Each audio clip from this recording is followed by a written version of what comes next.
Това куче родило, но след това лекарят открил, че не са кученца. Част 2.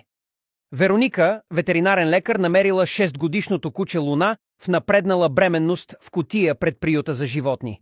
Тя се грижила за Луна и се надявала, че ще роди здрави кученца. Състоянието на Луна обаче се влошавало с всеки изминал ден. Коремът й продължавал да се увеличава и нямало никакви признаци, че скоро ще роди кученцата. С последна надежда Вероника решила да направи ултразвук, за да разбере какво не е наред с Луна.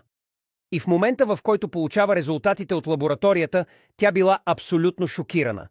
Тъй като никой не се е грижил за нея преди, Луна не родила, а кученцата са били в корема й няколко месеца, което обикновено трае не повече от 2 месеца при кучетата.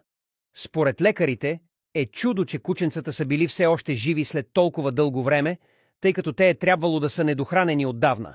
Въпреки всички обстоятелства обаче, Луна за щастие успява да роди здрави, вече пораснали кучета благодарение на бързата намеса на лекарите.